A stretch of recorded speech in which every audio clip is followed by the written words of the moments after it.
Hello, everybody. This is going to be our first podcast. It is the Unrecorded Podcast. My name's Grim, and next is This is Empyreon speaking. We are here to talk about all things science related and just overall thoughts that come into our head. Yep, a lot of stuff revolves around science or theories, and then we have our researcher who's just going to pull up facts and anything to fact check us in the back. Yeah, I'm Aristarchus. And then we have a That's the viewer first in time we've heard that out loud. Yeah, no one here knew how to pronounce that. Yeah. Except you. I literally just spoke the name of what you, Of a Greek man. Yeah, a Greek philosopher. Not Yeah, the philosopher, the man who kept the library of Alexandria. Yep, and yep. But our first subject is going to be on a very actually interesting thing which we came across which it has to do with nebulas. Nebulas are, if you want to. Nebulas, well, most people, if you don't know, are the clouds of space. Mostly just large dust particles, which can span for light years. They are the cradle of stars. Mm-hmm. Yeah. They happen after a star reaches old age and has reached either its end of its life cycle, where it will explode and create a nebula, or a supernova. There are three types of nebulas. There is the H2. There is the supernova remnant, and then also the emission nebulas. Well, planetary nebula. And those three types can also be classified into three other types, being emission, reflection, and dark nebulas. Yeah. Yes. One of the interesting things about dark nebulas is, unlike emission nebulas, they don't produce any light, and they'll actually block out light from both sides. If you were to look at some images of space and galaxies, you will see big patches of just nothing, like dark spots. Those would be where dark nebulas reside. They allow very little to no light out through any side. And the reason nebulas produce light are not just because of stars. The star's energy and, well, the process of fusion ionizes the gases and particles surrounding the nebula. That is what makes them glow. So, oddly enough, dark nebulas do not have this glow, so we could assume that they are not ionized. Yet at the same time, it has been found that white dwarfs are found in dark nebulas, so stars are present in dark nebulas, but we just don't get to see their glow. Yeah, because the dark nebulas will hide it, which will, and dark nebulas are really good for producing new stars, because as AP said, dark nebulas can also produce and have white dwarfs inside of them, but either you don't see them or it's very rare to see them. We can assume that this is because the dark nebulas have certain particles that absorb light, which stop us from viewing it. Or an interesting idea that Grimm has talked about is the light could be at frequencies we cannot see. Mm-hmm. Which kind of like how we don't see UV light, which is basically what an emission nebula is. You have to put it through different filters to see the emission nebulas. Yes. Unlike dark nebulas, which you can't see regardless. Yes. Could also be due to a lack of ionization. Mm-hmm. If they're ionized, that would mean that, all the leftover particles would block out any other light. But then reflection nebulas also aren't ionized, but they still have their stars producing light. Mm-hmm. Hello, this is Grim, the editor here, and when I was editing this, I figured out that it didn't record too well, as you've probably heard. It didn't record my voice all too well. Sorry about that. We'll have that probably fixed by next time, depending on how it goes. Sorry, and that's all I have to say. I'll let you get back to the podcast. Another thing that is actually interesting is because dark nebulas don't emit light and don't allow light to pass through them. If anything like a civilization was to be in there, you wouldn't be able to tell because all the light produced, or almost all the light produced by that civilization would be blocked out, making it a really good area to hide in for civilizations, as there could still be stars residing inside of a dark nebula, which could start off its own little solar system, or a Dyson sphere could be inside of it, which would help cover up any extra light that passes through the Dyson sphere can be blocked out by the dark nebula. This would be a very interesting place for us to put telescopes or laboratories in the future, because that would allow us a certain degree of cover, and potentially dark nebulas could be used, and I do not advocate for any warfare in space, but potentially they could be used strategically for hiding bases for warfare. Or any, what's it called? Any planetary civilizations that are peaceful civilizations that don't want any fights, that would be a good area as well. Yes, refugees Mm-hmm. could be hiding out in dark nebulas. Mm-hmm. You could also have planetary basically giant farms inside of there, since all the light is basically just from a single star, and you don't have to worry about other radiation coming in from other parts of space. Yes. We could also assume that these dark nebulas are probably either H2 type nebulas, or they could be supernova remnant, though it is more likely the former, considering they have high mass of hydrogen, and they produce high energy stars, at least from what we've seen. And for those who don't know what a Dyson sphere is, a Dyson sphere is a alignment of panels, or it's basically a giant superstructure that covers the sun, that absorbs its energy. It's basically just giant solar panels around the sun that absorb its energy and help it, well, produce energy. It's basically a giant charger. Yes. We will be talking about Dyson spheres later on, as well as various other types of technology that will be harnessing levels of space ranging from planetary, solar, and then eventually galactic. Mm-hmm. Which goes into the Kardashev scale. Yes.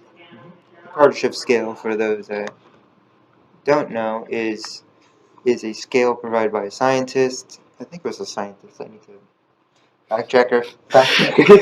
Your first job is on the go. Right. What were you saying? Kardashev scale, the science. Well, it's named after the guy that made the scale, which is Kardashev. But I don't remember what his major was, or scientist program thing. Was that one of the older papers, or? You can just look it up. You don't have to. It doesn't have to be within the Discord. We did a little bit of research beforehand, but some of this stuff won't be researched ahead of time, so we don't have to worry about remembering, and we can just go with the flow. This is, as we've talked about in the beginning of our first episode, so we still need to get the hang of stuff around.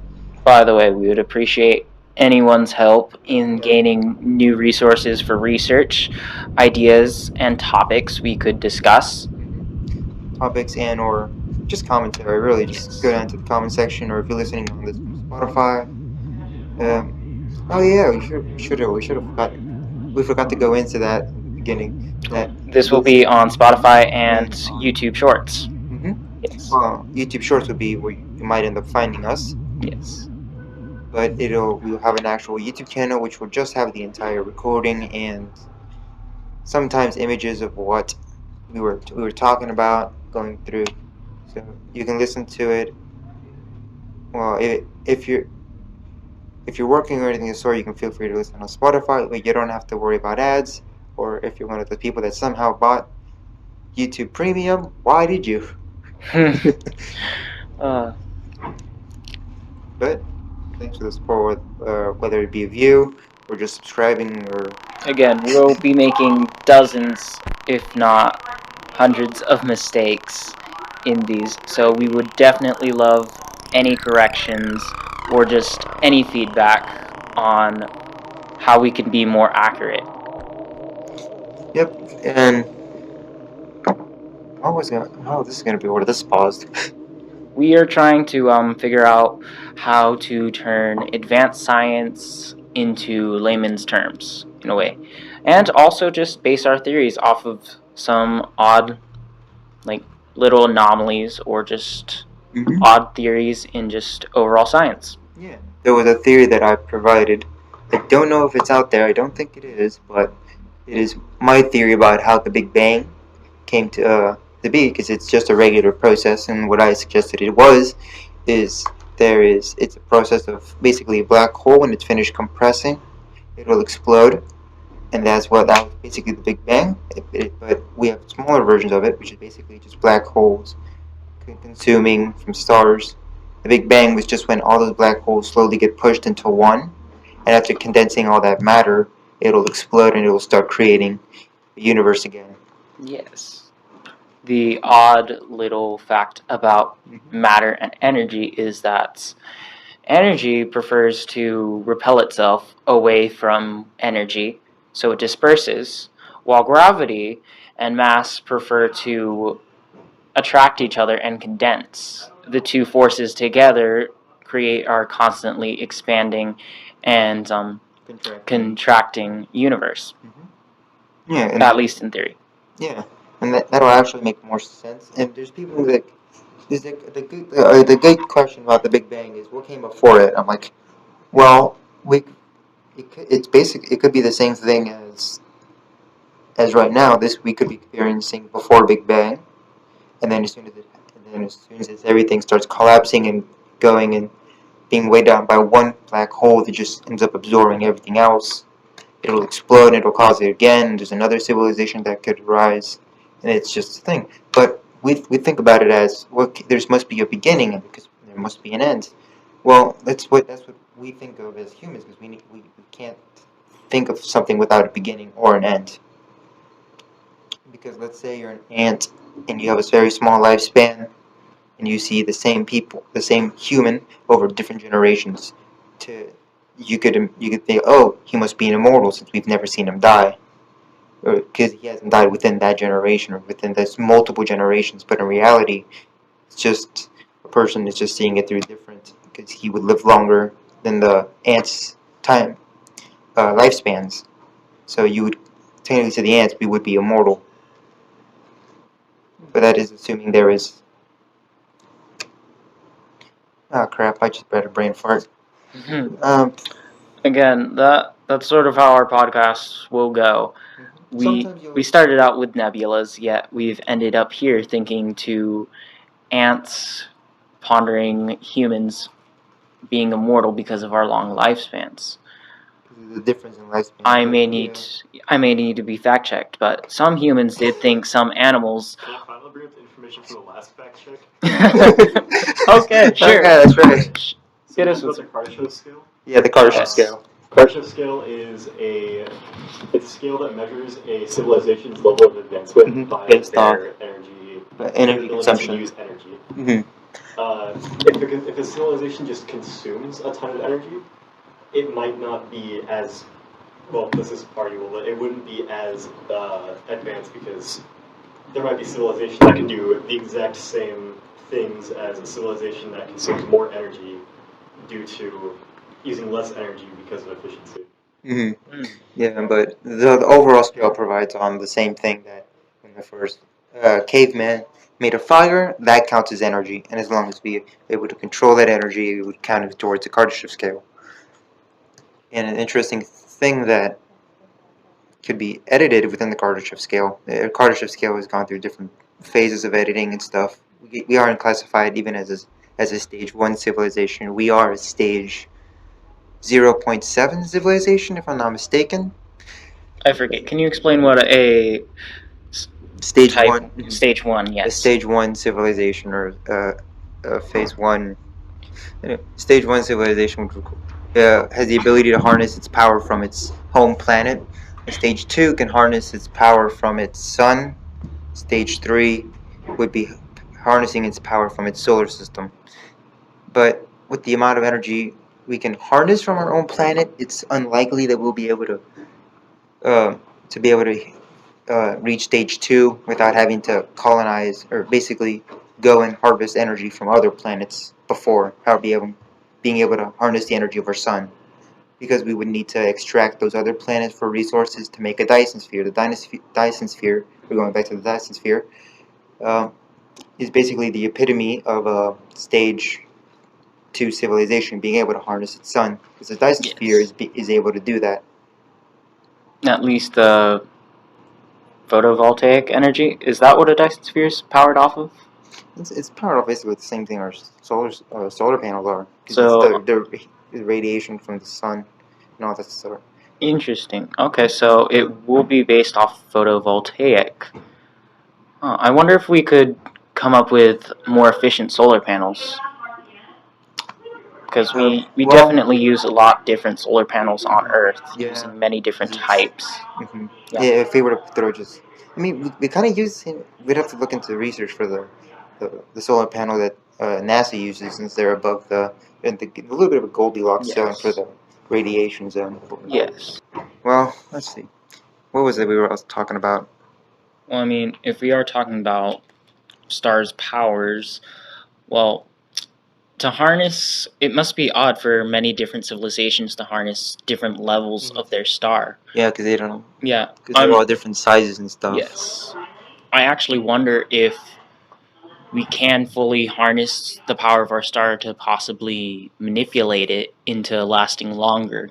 Like artificially fuel it by giving it more hydrogen to fuse, or we could turn it, or we can use the Dyson sphere for a short time, make it basically a prototype while we harness materials until our sun dies off, and then goes into its phase where it finally condenses, whether that be a nebula or anything of the sort. But either way, we will have to leave our planet leave our original home solar system for a good time before we can come back until its final.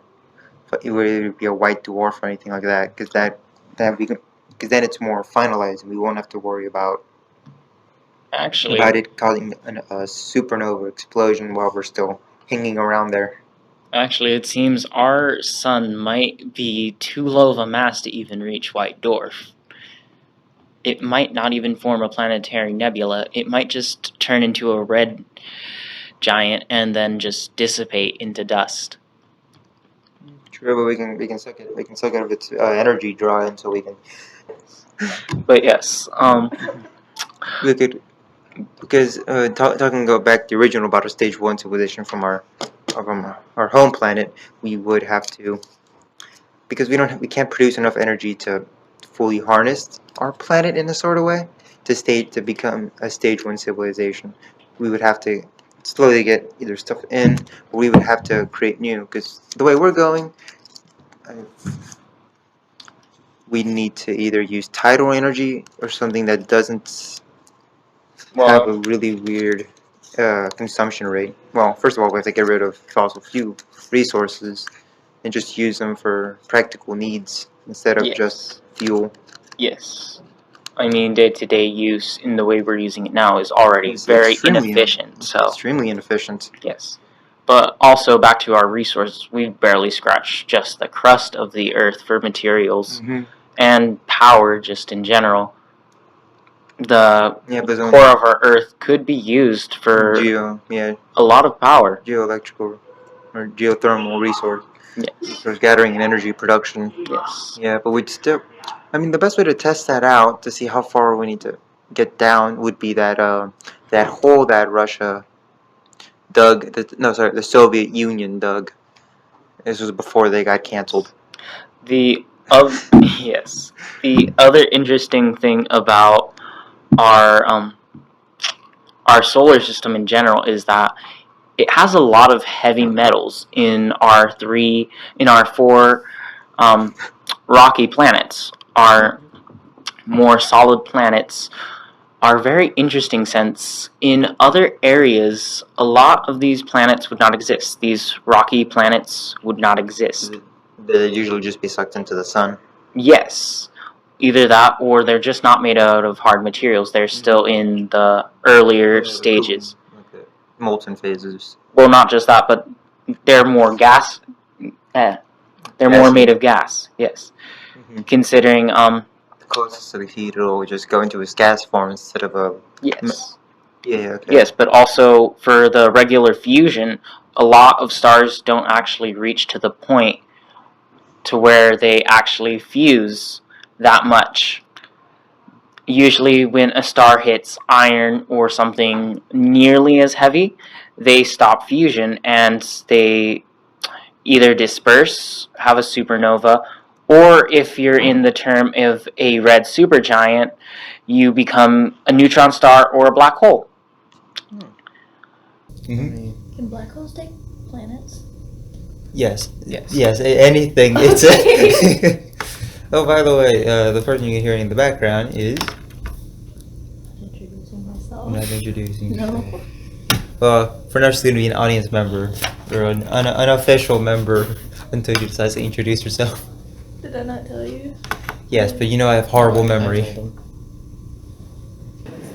Most of the time, when it comes to stars around the size of our sun, it will mostly just be dust. Because Because they're not big enough to condense themselves into certain yes, phases. at best you can get a white dwarf from the rest of the materials True. left over. Some of the pictures that will be showing up, we got from the Webb telescope from a thing in NASA.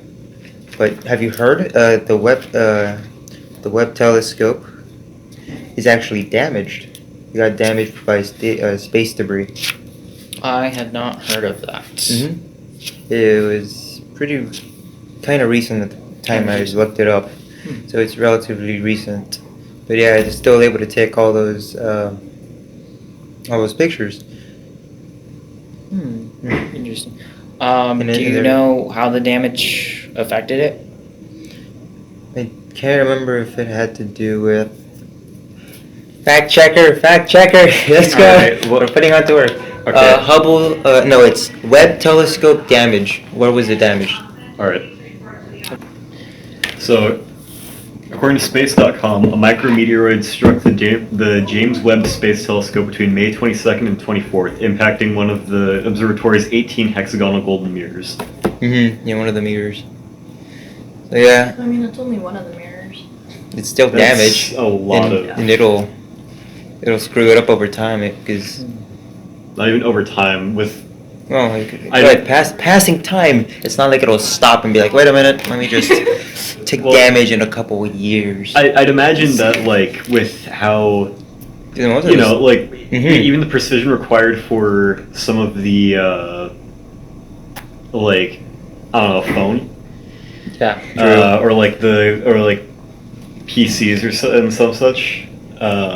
Precision So is like a like on the telescope dot. getting struck just a bit might It'll send you it know, off course, completely- or it'll screw off the it might completely fuck connection. Up. Yeah, we gotta get because it's getting rid of a protective layer that keeps it together. Yeah, but I mean, yeah, and it's not like there's people there to fix it. It's not like a little gremlin there on the thing just turning a screw. Space gremlins. Space gremlins. And I mean, the Apollo missions and all the missions to the moon, a big portion of the like a good portion of space was just a calculator. Yeah. Yeah, it was about as much. Well, Yeah, it was not a- even calculators. Yeah, it was a just lot like of a was, calculator. well, yeah. Because they had to do some calculations up there. I'm like, It was so the entire processing power of the Apollo mission was. you have a phone for a reason, my man. No, I've looked this up before. I think it was like an 8-bit processor, which means that it could Mhm. have And it was- done 8 bits. Hold on, let me look it up again. I forget. Mhm. Yep. But yeah, though I mean, I'll put some constructing images, some contrasting, some side by side images of yes, English. Of the images taken from the Webb telescope and the Hubble telescope. Because there's like a, it's like a small, and then you just zoom out, and it's a lot more, like, it's a lot bigger. Honestly, they both look pretty cool, but the Webb telescope images are better. And yeah, the Webb telescope was launched on December 25th, 2021. So for it to be damaged already. So the Apollo 11 had a bit over 1 megahertz of processing power, which is about the same amount that a USB charger has nowadays. Yep. And it was just like a big portion of it, and if they were to rerun that now, they just bring a tiny calculator. Yeah. So the average. I'm gonna assume that like a school PC has about 2.4 gigahertz of processing power. That's like fairly low end, but it still works. It's like 2007 laptop processing power. Even just a school computer like that, or like a old laptop, would have a crap ton times more. I don't want to do that. You don't have to. I also don't remember megahertz to gigahertz conversion. And you're into computers, my man. I'm just like, it's just right out of my mind. Well, megahertz are generally never used, is the thing. Like Aren't they really small? When you're building a PC, it's generally just gigahertz. Okay. So. Yeah. I think it's just times 10, if not 100. It's probably 100, but. Yeah. But, I mean, we can't even, considering those pictures that were taken. No, it goes from because mega to giga, so. Yeah. Like, Oh wait, megahertz are it's less times 1,000. It's 1,000 times stronger. Okay. So yeah. So yeah, it's like times limit 24,000 times the power. Or, well, no, 2,400 times. I added an extra 0. Okay. But yeah. Okay. Yeah. But even those pictures would be considered like old, if you really think about it, because of we're just seeing old versions of what those pictures. Yes, we English. understand what you're trying to say. Yes, English. It's Yeah, so okay. because of the difference of light years and all, light travels, and then basically, if aliens were to look down on Earth, they'd probably still see dinosaurs or still see a molten land. Yes. And it'd be the same thing, vice versa. So all those images that are taken from the Hubble telescope and the Webb telescope can be considered old. Yes. Yeah, like old school pictures. That place could be completely gone and we wouldn't know. That is very much true, since we have not found any way to go faster than the speed of light. Yeah, unless we... Nor can we record anything that goes faster than the speed of light. True. But we can predict off of like How stars may function and how old they'll be and what their life cycles can be. You can kind of predict it off of that. Like how we'll know the Andromeda and the Milky Way galaxy will combine. Yeah. Mm-hmm. Back to that Hopefully not. Back to the Webb telescope's damage. It seems most of its damage was predicted. Okay. There was Just- permanent damage, but even that was predicted. It Okay. won't hinder it So too they- much. I Okay, mean, so they that's just why. predicted these areas would be damaged more likely. Well, yeah, but just Mhm. overall, just predicting damage. I mean, Okay. Well, that's 10 good. billion doesn't go in for nothing. Yeah, 10 billion, and we're like, yeah, we're expected to lose about 5 billion by the end of it in terms of processing. I mean, I've been hearing like all over the media about the Webb telescope's images, so I would say Yeah. it's been worth the money for all this fanfare about all the images that we've been getting, and these Yeah, are just the because- ones that the public like focuses on. True. Yes. What if we just sent an astronaut with enough air capacity in him to last a couple hours, and then just launch him? Just launch him that direction with a camera and a router. I'm just saying. I don't What's think- life support like? That's how that works. Are you planning on doing unethical research? Just, give them a life raft, plug the air tank into that, just Life raft, a camera, fill up the spaceship.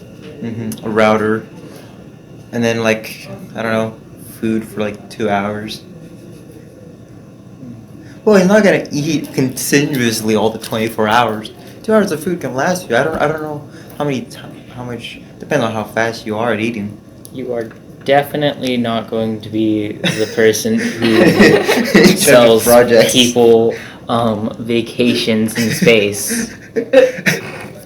Definitely. No, I'm telling you what. I'm scared of heights, so you are not getting me on a fucking rocket that goes up into the space station.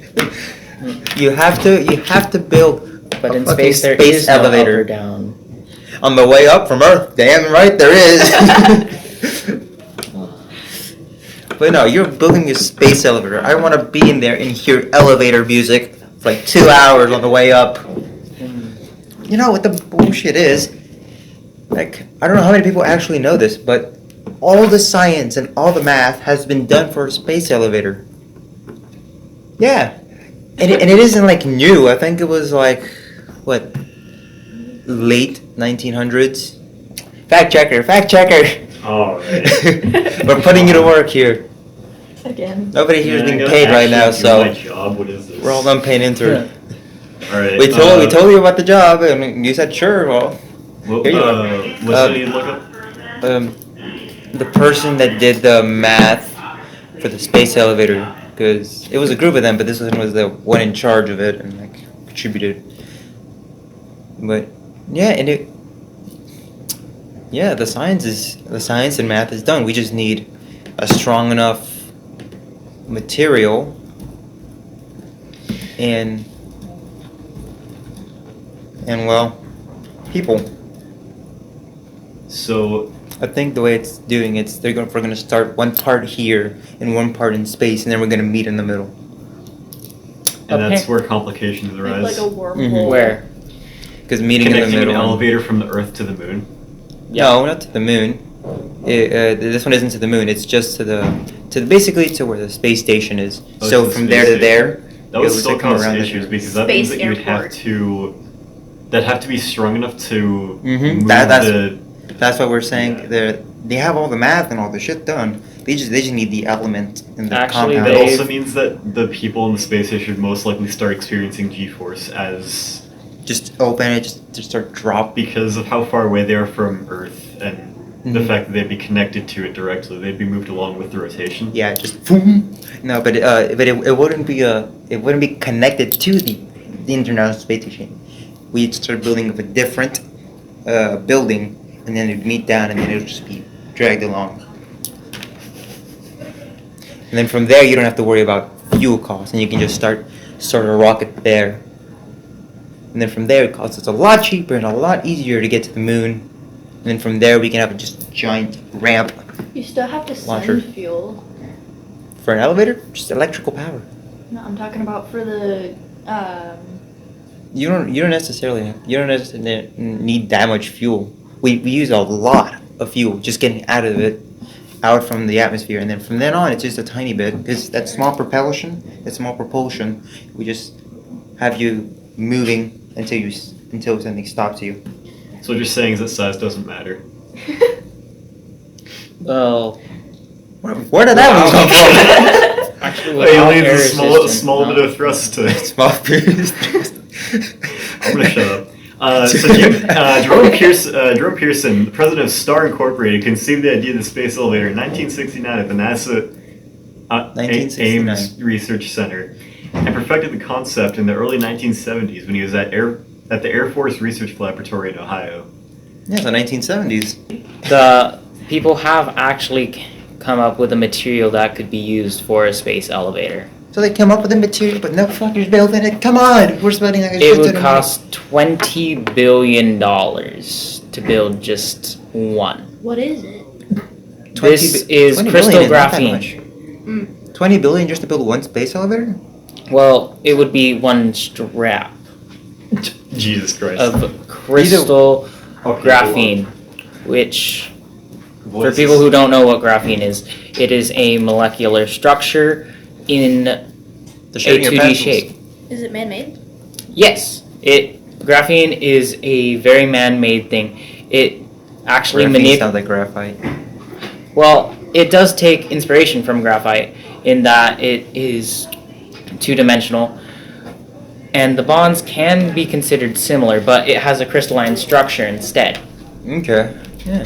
And graphene is much stronger because it's two-dimensional. It can take more impact. Mm-hmm. It is the Yes, thinnest actually. material in the world and considered to be one of the strongest. Okay. Well, I say. Yes, it is one of humans' first experiments that manipulates atoms, like at that scale, to Okay. form molecules. Yeah. Then I Yeah. feel like if we have the material, we have the math, we just need the money. Fucking government, put it up. U.S. is a number one spender in fucking military, and they aren't even first place in it.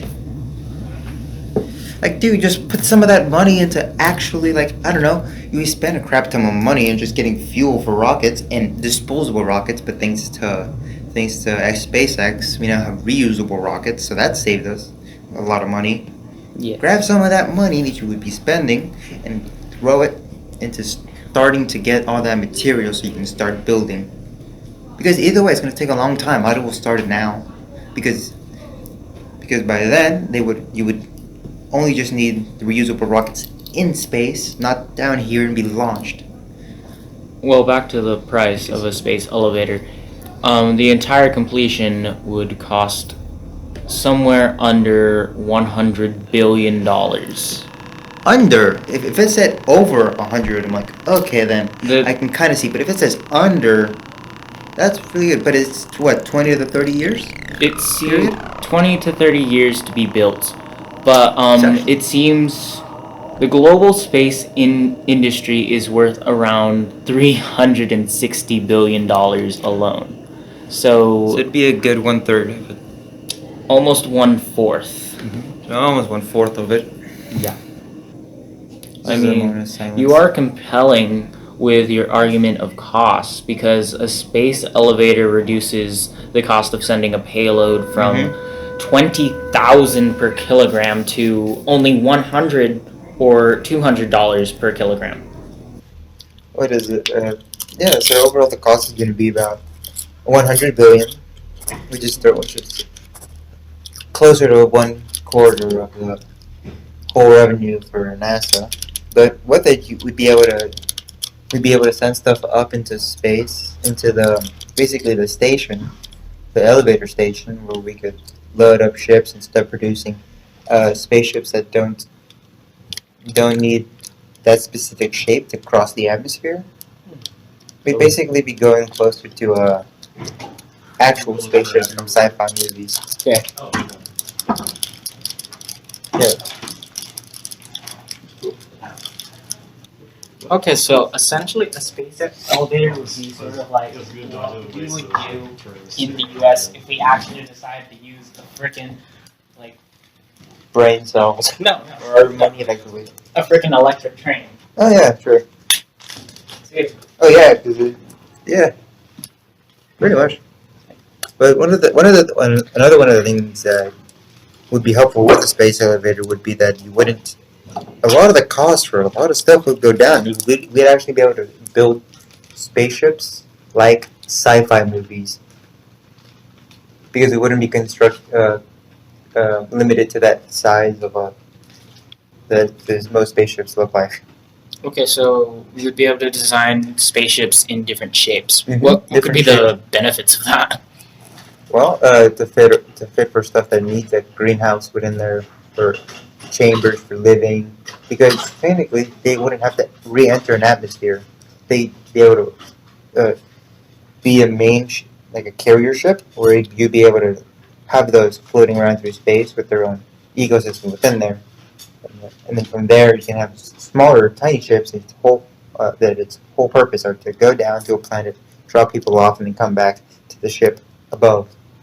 And since other planets don't have the atmosphere we do, it'd practically be a lot more easier. You wouldn't need enough fuel further live off out of their atmosphere than ours. What you're saying is that with the space elevator, you can make ships any shape you want, right? Yes. The advantage of that would be the same as trains. You can make them more robust, more power. You could locate all the power in one. You could basically just have space trains, like I think you were saying that earlier. Pretty much. Yeah, literally that.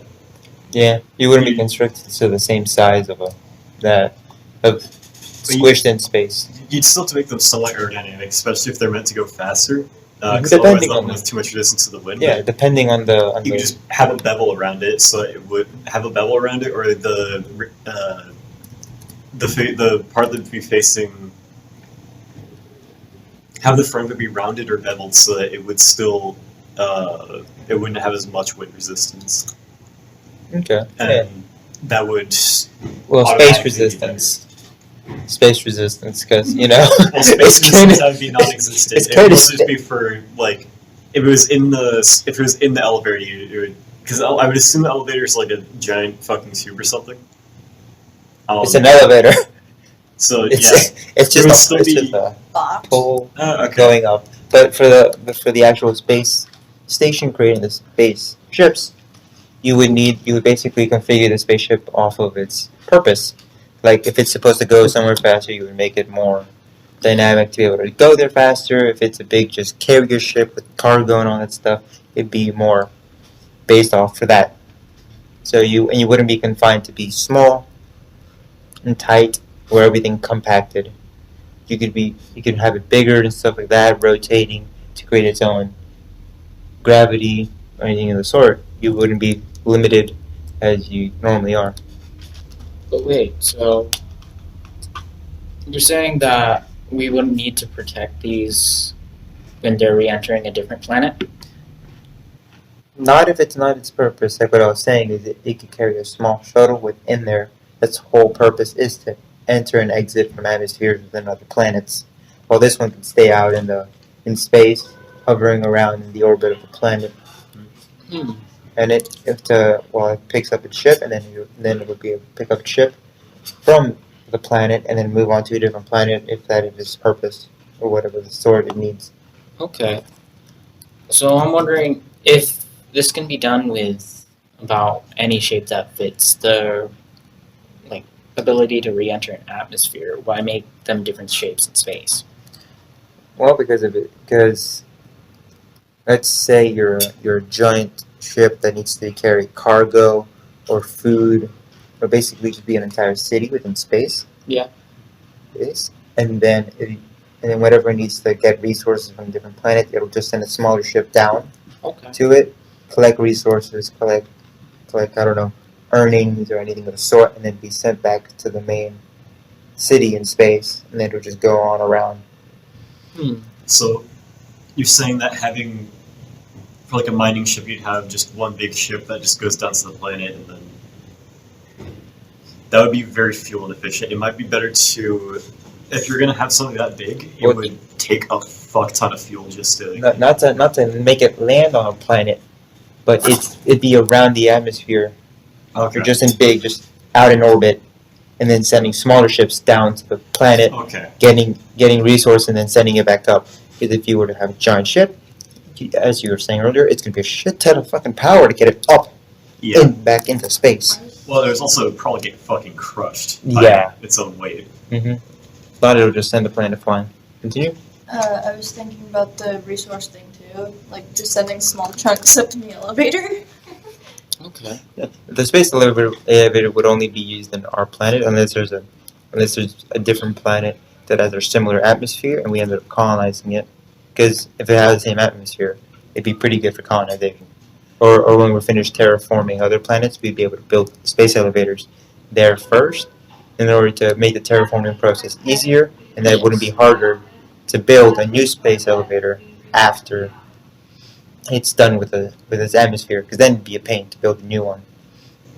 You could have it be like WALL-E, where there's just one ship where humanity lives, and then like all the resource, going to planets, harvesting resources from them, and then continuing on a journey. Pretty much. Is that what they do? No, they didn't WALL-E. resources. In WALL-E, they did not do resources. They just had people fixing the same planet.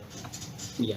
And until it was livable again. While everybody was getting fat in space. And There then was they a- ended Because up nobody- not being able to do that, and then 700 years passed. Yeah. Yeah. There's an interesting. I think it was from Game Theory now, or it was from Movie Theory. Yeah. From Game Theory, where they would die as soon as they enter the atmosphere again. There's, because of all their mass and stuff, because they're so used to being in space where it would be lighter mass. their spines As soon as they get back in, compressed. they just Yeah. decompress and then just crunch and then just back down. You're gone. So you're gonna be rolling down. You're gonna be one of Fat those. So, jelly. so you have to Yeah. consider that there was artificial gravity, so they would still Yeah. they would be able to move in gravity. Yeah, but But- they're so fat and stuff. And they literally use a little hover chair to move around. I don't think they were able to get up. Well, Because their That- spine is that, not was, that- that was like the entire that- thing about the end of the movie is that Yeah. he got up. They could finally get up and walk. Like a So many tiny toddler. things. Yeah, no, he was designed off of a baby, like taking his first steps, and those were supposed to be like symbolic, like sort of an allusion to Neil Armstrong with his first steps being like the first baby steps for man. It's like few baby steps for this captain, and then one huge baby step for man. There was one anime I was watching that was also about like humanity's all in one ship, like traveling the universe. Except instead of the way Wally did it, where it was they had to like, how the fuck did they get food? Oh wait, One of my theories I was don't they know. just had like it's cannibalism. an on-ship farm underneath everybody, and they were just like, Maybe. I mean, I Maybe. think from what they looked like, it seemed Chemical like they were engineering. able to just like considering no one knew what agriculture was. Like he had to look up It growing would've a been pizza awesome. plant.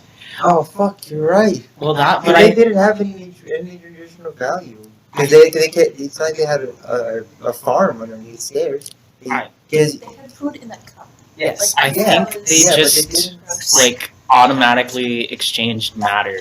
Like they just yeah, converted matter yeah, into they like would, something that could contain energy. So Because if they didn't know what the plant was, because they probably don't know, they wouldn't have the capacity. Because you need plants to feed animals, and animals turn into food. So if you don't know what the fucking plant is, the whole process is skipped. The fuck were they eating? Drugs, the chemicals, just Yeah, just they nutrients. Just grab a battery and shove it into him. Besides two metal plates, so when they two bread, they wouldn't know what breads were. Maybe that's where they took all the carbon. Because they had to have some sort of atmosphere. Well, they just barely formed an atmosphere, considering they had one plant that Wally found. That's where the whole adventure began. So Yeah, and they went from Yeah, obesity, really they got back to awesome. Earth, and now they're gonna get cancer. that's true. There was very little oxygen, and considering so much was decomposing, that must have been a large amount of CO2. But I think we can assume since a terrestrial plant was actually reformed, considering terrestrial plants need a lot more oxygen and a better environment than oceanic plants and other aquatic plants. I'm pretty sure it's safe to assume that there were aquatic plants. Oh, And yeah, aquatic true. plants. Yeah. Yeah, because the whole process with Earth started from the ocean creating bacteria to create oxygen in aquatic plants. Well, actually, it started from anaerobic, sort of like fungi. Yeah, Everything it's came true. from yeah, because the first tree was just a giant fucking mushroom. Oh yeah, Didn't they look like cacti? oh yeah, They just because kind of looked like a giant, just stem, like someone just put a stake on there and just called it good. Asparagus. Pretty much, yeah. again, it's really hard to actually track these because for a long time, plants have lived a lot longer lifespans than mammals. But yeah, we came from anaerobic creatures that did not need oxygen, and oxygen was actually poisonous for them. Like, eventually, they created so much oxygen that they killed themselves, but they actually still exist in some parts of the world. In places where there is, where it's dark enough to where there is no oxygen in them. Caverns? Actually, I'm not sure. Maybe that the place that was discovered in we'll leave that topic for a different day. This is Yeah. going to be the last episode, and so I want to at least have one episode working. Another approach to the food situation was in the anime I was watching. It was they found a way to merge animal cells and plant cells to make it so that humans could photosynthesize, and then they had sustained mineral agriculture on the ship, so that they could still get the required nutrients once per week, and then. From there, for energy, anytime someone died, they were put into the reactor. Oh, Okay. yeah. Understandable. And then there's just Wally. Somehow, food in a cup. Yeah. So they didn't photosynthesize. And you gotta remember, this is a Disney movie, so they're not going to be too complex with everything. Well, yeah, but it's fun to think about it. Well, yeah. Yeah. And I mean, I think that's also where some of the writers of Wall-E were going. They were trying to, like, just make things interesting enough for people to start conversations about. But, like, not go too deep, because that's where a lot of writers go. They like to leave a lot of thinking to their viewers. And so they just get to enjoy that. Like, coming up with their own theories and ideas. Like, art is supposed to inspire science, and science art. The problem is that like, you can never really have a complete story that way, though. It leaves a lot of plot holes and can sometimes be very, very bad to do.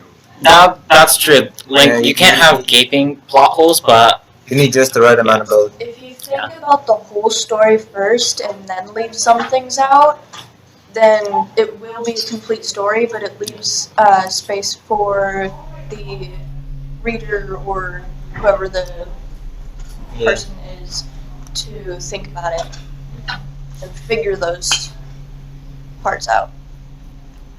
also plot holes are, again, just like, sort of what you were saying right now.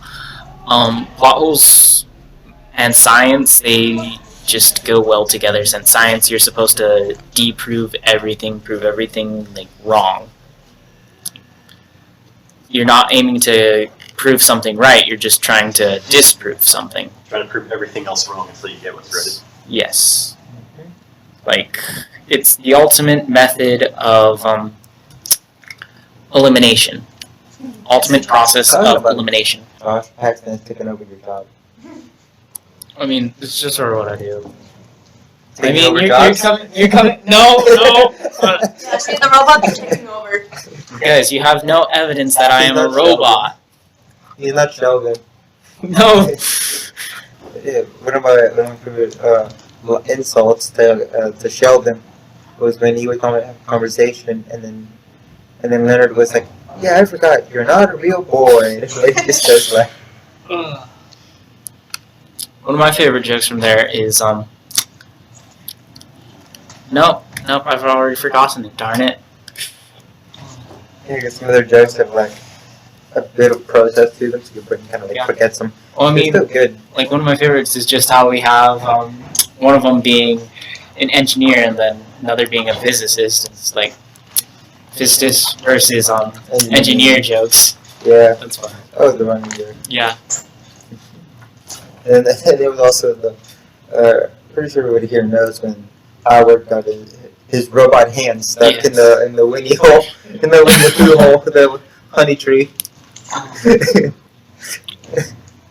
I loaded the wrong program. No, I can't put play because it all will start twisting.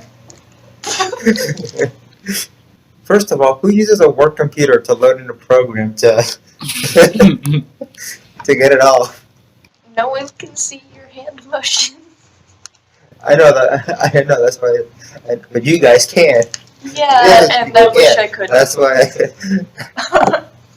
Well, you already know the scene. So first of all, how did it? I don't know if that was his personal computer or his work computer, but that might have been his work computer for that program to be loaded. The NASA program for it to turn a screwdriver. So somewhere NASA is going to somehow have is going to load in a program for the International Space Station to turn a screwdriver, and they're going to accidentally pick his his file, and it's gonna all of a sudden just start. Oh Jacking off the screwdriver. Jacking off the screwdriver in space. Just what is Bruh. that card doing? Honestly, I could see humanity doing that. Just being honest. Yeah. I mean, there was the guy who. Bro. There was the guy in NASA who snuck in a gorilla suit to the International Oh, Space Station. yeah. That was funny. Yes, they were. It was like the cartoon sound effects, the cartoon chasing sound effects. I love those sound effects. Yeah, those sounds are great. I miss the old cartoons. Well, we're gonna end this episode off here, and then this is gonna be the first episode. The second episode we'll probably go into cartoons and stuff, since that's basically where it'll be going. So this will be a good segue. Anyways, Nice. thank you.